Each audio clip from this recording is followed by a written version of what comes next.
simple. On est sur des plats de copains, quoi. On est sur des plats... Des beaux plats pour Noël, parce que objectivement, c'est très joli, quoi. Alors, allez, on sort notre chou farci. On commence vraiment à flipper parce qu'on est sur le plat de résistance.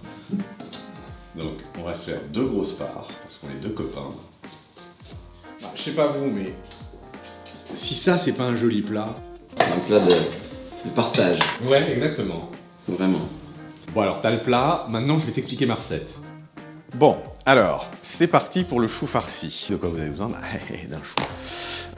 Ça vous libère ces belles feuilles qui vont nous permettre de faire la structure de notre chou farci. On les met là, 3/4, là, comme ça, toc, pour qu'ils s'ouvrent bien. On va les faire blanchir 10 minutes. On va juste préparer nos lardons. Persil. Et on va mettre un peu d'ail aussi dedans. Alors j'ai une super râpe que j'ai acheté chez mon copain Bergerot de l'atelier des chefs. Je vais sortir mes feuilles de chou sans les casser.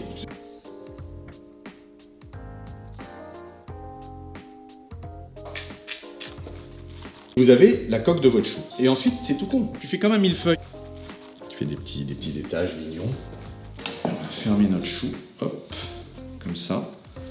On va renverser le chou et le ficeler. Là, on va s'attaquer à la garniture et au bouillon. Ce que vous oubliez dans votre farce, vous pouvez le mettre dans le bouillon puisque ça va être une osmose. Un petit coup d'huile d'olive. Un oignon et demi, un gros oignon et demi, mes carottes. Ils ont bien sué. On va les déglacer avec un peu de blanc. Il faut bien laisser évaporer l'alcool. On rajoute tout ce qu'on n'a pas mis. Le brin de persil comme ça, le thym, feuille de laurier, le lardon.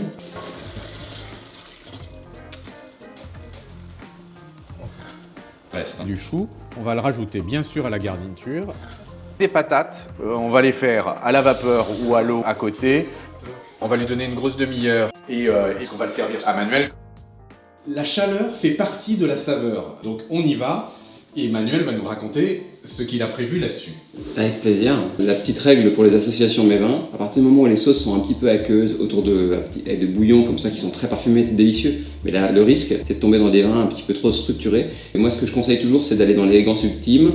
Là on a une chair qui est fine, qui accueille un tout petit peu de densité de fruits, il ne faut pas aller chercher des choses trop extraites. J'ai fait le choix moi ce soir d'une appellation d'abord de Bourgogne qui soit abordable, première chose. Là on a affaire à quand même un des ténors de Gevrey-Chambertin qui transcende, je pense, les codes et les plaisirs apportés par Marsanec. Puis un millésime qui a un petit peu d'intensité et de fruits, c'est 2018, grand millésime solaire. Là, on aura simplement la promesse du pinot éclatant, très salivant, avec la sensation bien salivante, acidulée, qui est la promesse tout ça fait du pinot, mais dans une lecture très infusée, avec la rémanence très très légère autour du fruit à noyer ou autre, mais elle ne sera jamais dominante sur le plat.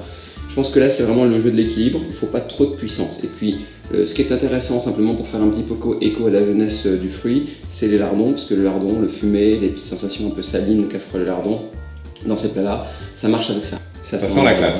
La classe, le petit noyau de burla, de cerises bien pépantes, ouais. Pointe de pivoine derrière. C'est la subtilité. Alors, tu vois là, je te le sers à température bourguignonne, 14 degrés. Moi, j'aime bien le pinot dans sa première instance gourmande comme ça.